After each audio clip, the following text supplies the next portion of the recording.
വിഷയ എത്ര ഗംഭീരമായിരുന്നു വിഷയ, എത്ര ഡേഞ്ചറായിരുന്നു വിഷയ.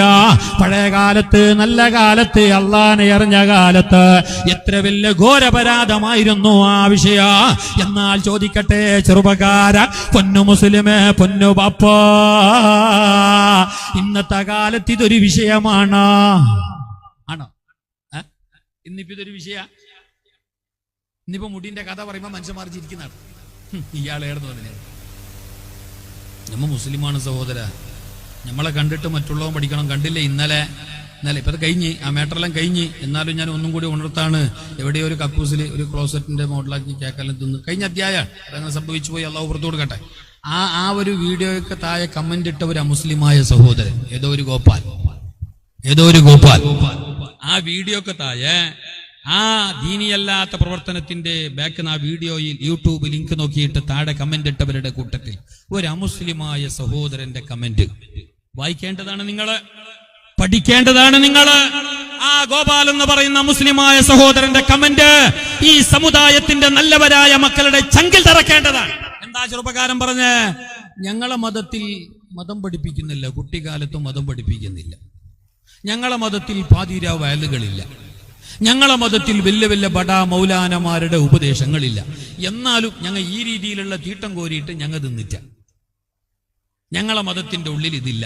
പക്ഷേ 5 വയസ്സ് തൊട്ടേ മതം പഠിപ്പിക്കപ്പെടുന്ന സമുദായം പാതിരാ നേരം വരെ വയലാണ് ഉപദേശം എന്ന് പറഞ്ഞിട്ട് വയല് സംഘടിപ്പിക്കുന്ന നല്ല സമുദായം, ഒരുപാട് നല്ല പ്രവർത്തനങ്ങൾക്ക് നേതൃത്വം നൽകുന്ന മുസ്ലിം സമുദായമേ, നിങ്ങളെ ഈ അസംസ്കാരിക സ്വഭാവം കണ്ട്, ഈ നല്ലതല്ലാത്ത ഏർപ്പാട് കണ്ടിട്ട് എനിക്ക് ലജ്ജ തോന്നുന്നു.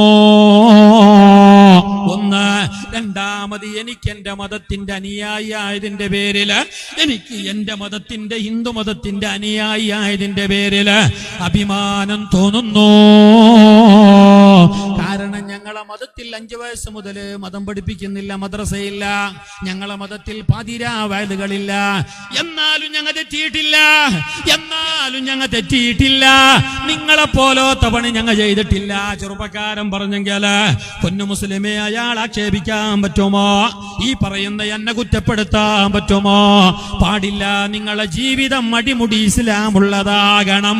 യാ അയ്യുഹല്ലദീന ആമനൂ ഉദ്ഖുലൂ ഫിസ്സിൽമി കാഫ. നിങ്ങൾ A to Z മുസ്ലിമാകണേ.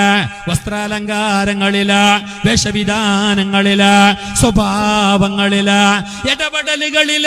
ഇടപാടുകളില്, എല്ലാ ഇടങ്ങളിലും നിങ്ങൾ ഇസ്ലാമിയത്തുള്ളവരാകണോ.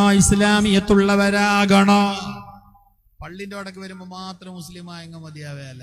ഉസ്താദിനെ കാണുമ്പോ മാത്രം സലാം ചെല്ലിങ്ങ മതിയാവേല. നിങ്ങളിലുള്ള സലാമും ഇസ്ലാമും എപ്പോഴും വേണോ? നമുക്ക് ഇസ്ലാം അപ്പോ ഉസ്താദിനെ കാണുമ്പോ 1.5 കിലോമീറ്റർ അപ്പുറം 120 സ്പീഡിൽ കാറിൽ പോകുന്നവനാണെങ്കിലും സഡൻ ബ്രേക്ക് അടിച്ചിട്ട് ഉസ്താദ് അസ്സലാമു അലൈക്കും. തെറ്റാണെന്ന് പറയുന്നില്ല. പക്ഷെ പോയത് ബാപ്പാന്റെ അടുത്ത് തന്നെ, ഉമ്മാന്റെ അടുത്ത് തന്നെ, കെട്ടിയോളെ അടുത്ത് തന്നെ, മക്കളുടെ അടുത്ത് തന്നെ. ഇന്നോളം ഒരു സലാമും ഓന്റെ വായിന്ന് വന്നിട്ട. എന്റെ ഇയാൾക്ക് മാത്രം സലാമും സമാധാനവും ശാന്തിയും രക്ഷയും മതിയായി. ഇവർക്ക് വേണ്ടി, ഓന്റെ കെട്ടിയോൾക്ക് വേണ്ടി, ഓന്റെ ഭാര്യ മക്കൾക്ക് വേണ്ടി, വാപ്പാക്ക് വേണ്ടി. എന്തേ അത് പഠിക്കാഞ്ഞ്? എന്തേ അതില്ലാതെ പോയി? അതാ ഞാൻ പറഞ്ഞ്, ഞങ്ങളെ ഈമാനും ഇസ്ലാമും വെട്ടിഫുള്ള ഉസ്താദുമാരെ കാണുമ്പോ, അല്ലെങ്കിൽ വയലിന്റെ മജ്ലിസിലേക്ക് എത്തുമ്പോ, അല്ലെങ്കിൽ ഇങ്ങനെയുള്ള പരിപാടികളൊക്കെ നടക്കുമ്പോ ഇങ്ങോട്ടൊക്കെ ഇവിടൊക്കെ ഭയങ്കര ഇസ്ലാമാണ് നമുക്ക്. ഇനി ഈ സ്റ്റേജ് വിട്ടാലോ, ഈ കളത്തിൽ നിന്ന് പുറത്തു പോയാലോ, നാളെ വേറെ എന്തെങ്കിലും ഒരു അനിസ്ലാമികമായ കാര്യങ്ങള് ഇവിടെ എവിടെങ്കിലും നടക്കുകയാണെങ്കിലോ ഞങ്ങളെ സജീവ സാന്നിധ്യം അവിടെ ഉണ്ടാവും. ആരുടെ ഒന്നാമത്തെ സഫിൽ വന്നിട്ട് തലയിൽ തൊപ്പിയും വെച്ചിട്ട് 1.5 താടിയും വെച്ചിട്ട് ആമീൻ പറയാൻ വേണ്ടി രാത്രി വന്ന ഈ വയലിന്റെ സദസ്സിലേക്ക് എല്ലാരെ കാട്ടി മിന്നെ വന്നിട്ട് ലേറ്റായിട്ട് പോയ ഈ ചെറുപ്പക്കാരൻ നാളെ അവിടെ ഫസ്റ്റ് ഗാലറിയിലുണ്ടാവും. ഈടെയാണ് ഇസ്ലാം, ആടെയില്ല. ഇത് പറയുമ്പോ നിങ്ങൾ ചോദിക്കും, അല്ല ഉസ്താദ്, നിങ്ങൾ ആരെങ്കിലും അങ്ങനെ കണ്ടിനാ? നിങ്ങൾക്ക് എവിടെന്നെങ്കിലും അങ്ങനത്തെ ഒരു ക്ലൂ കിട്ടീനാ? ഇല്ല. പക്ഷെ അങ്ങനെ ഒരുപാട് അനുഭവങ്ങളുണ്ട്, ഒരുപാട്. നിങ്ങൾക്കുണ്ടോ? ഞാൻ പറഞ്ഞെന്തറിയോ, ഞങ്ങളെ ദീനും ഇസ്ലാമും കാര്യങ്ങളും സംസ്കാരവും എപ്പോഴും വേണം. അത് ആൾക്കാർക്ക് ഒത്തിരി മാറാൻ കഴിയില്ല. അത് സമുദായത്തിന്റെ മുമ്പിൽ എവിടെങ്കിലും പണയം വെക്കേണ്ടതുമല്ല. അല്ല, എപ്പോഴും വേണം നിസ്കാരം ഒരു ഘട്ടത്തിലും ഖളാക്കല്ലേ.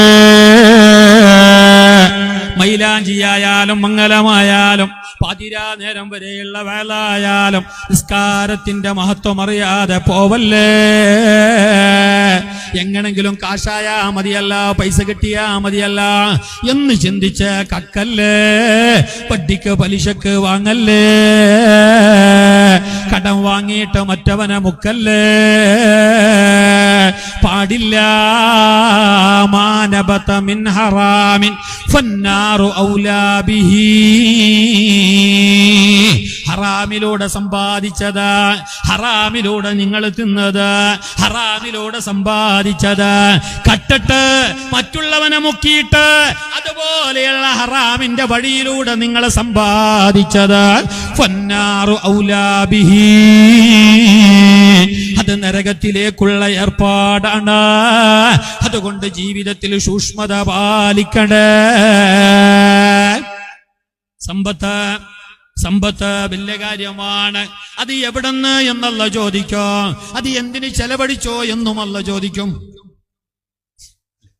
ലാ തസൂല ഖദമി ഇബ്ന ആദമ. പാരാവാരം പോലെ പരന്നു കിടക്കുന്ന പരലോകത്ത് 5 ചോദ്യങ്ങൾക്ക് മറുപടി പറയാതെ നീ എവിടതാ വെച്ച കാലങ്ങോട്ട് അനക്കാൻ അല്ല സമ്മതിക്കില്ല. ഭയാനഭയങ്കരമായ പരലോകം, ഭീകരമായ ബീഭത്സമായ പരലോകം, നല്ലവരിൽ നല്ലവരായ അല്ലാഹു ഏറെ ആദരിച്ച മഹത്തുക്കളും മഹാത്മാക്കളുമായ പ്രവാചകന്മാർ പോലും പേടിച്ച് വിറക്കുന്ന പരലോകം. ആ പരലോകത്ത് 5 ചോദ്യങ്ങൾക്ക് മറുപടി പറയാതെ നിന്നെ അനങ്ങാൻ അല്ല സമ്മതിക്കില്ല. 5 ചോദ്യങ്ങളിൽ 4 ഓരോ ചോദ്യമാണ്, 4 ഓരോന്നാണ്. നിന്റെ യുവത്വം എന്തിന് ചെലവാക്കി? ക്ലബിൽ ചൊട്ടാനിരുന്നതാണോ? അതല്ല, യുവത്വകാലത്തിന്റെ ആ നല്ല സമയത്ത് പാതിരാ നേരത്തെ മാത്രം തലയിൽ തൊപ്പി വെച്ചിട്ട് പിറ്റേന്ന് പകല് കുപ്പി പൊന്തിച്ചവനാണോ, കുപ്പിയെത്തിയവനാണോ? നിന്റെ യുവത്വത്തെ പറ്റി അല്ല ചോദിക്കും. യുവത്വം വലിയ കാര്യമാണ്. ചില ബാല്യക്കാർ വിചാരിച്ചെന്തറിയാ, എനിക്കിപ്പോ ഏതായാലും ഒരു 26-27 അല്ലെ, ഏറെങ്കിലും നിർത്താനാ ഒരു 32 വയസ്സ് അല്ലെ, ഇനി കുറച്ച് കൈയിട്ട് നീശാല്ല നേരാവാൻ അങ്ങനെ ഉണ്ട് കുറെ ആള്. കബറിലൊക്കെ കാള് നീട്ടാനായി കാക്കാക്ക് എല്ലാം നീന് പല്ലും പോയിന്, മൂക്കിന്റെ എല്ലാം മുടി രോമെല്ലാം പോയിട്ടായി. എന്നിട്ടും അയാൾ ഇപ്പോഴും നിസ്കരിക്കാൻ തുടങ്ങിയിട്ടാ. അയാൾക്ക് ഹക്കും ബാത്തിലും അറിയില്ല, അയാൾ സക്കാത്ത് കൊടുക്കുന്നില്ല, അയാൾ ഹജ്ജിന് പോകുന്ന വിഷയമില്ല. കൈ നിറയെ സമ്പത്തുണ്ട്, ഇഷ്ടം പോലെ തോട്ടമുണ്ട്, അടക്കയുണ്ട്, അയാൾക്കെല്ലാം ഉണ്ട്.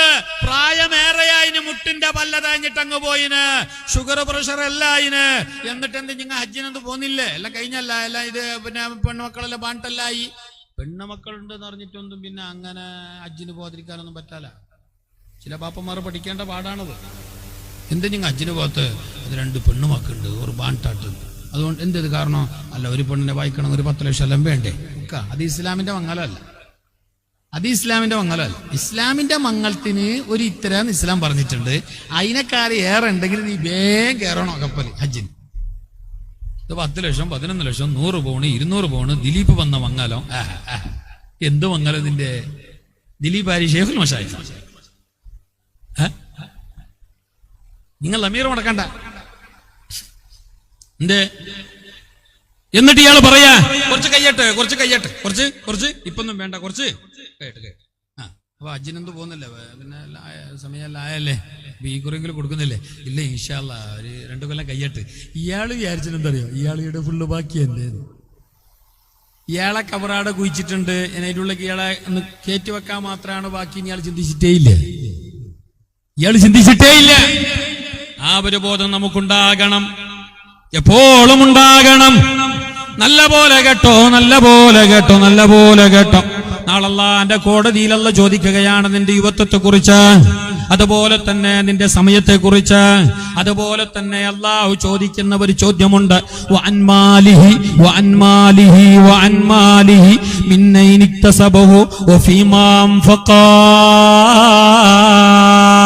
നിന്റെ സമ്പത്തിനെ കുറിച്ച് അല്ല ചോദിക്കും കേട്ടോ. നിന്റെ കാശ്, നിന്റെ പണ, നിന്റെ റിയൽ എസ്റ്റേറ്റ്, നിന്റെ ബാങ്ക് ബാലൻസ്, ഇതൊക്കെയും അല്ല ചോദിക്കും. എങ്ങനെ ചോദിക്കും? മിന്നൈനിക്ത സഭ, അത് എങ്ങനെ നീ ഉണ്ടാക്കിയതാണ്, അതെങ്ങനെയാ നിന്റെ കയ്യിൽ വന്ന്, അത്ര പൈസ നിനക്ക് എങ്ങനെ ഉണ്ടായി, ഏത് കച്ചവടമാ ചെയ്തത്, എന്തു പൈസയാ സമ്പാദിച്ചത്. മണിമണിയായിട്ട് റബ്ബിനോട് മറുപടി പറയാതെ നിന്നെ അല്ല വിടില്ല.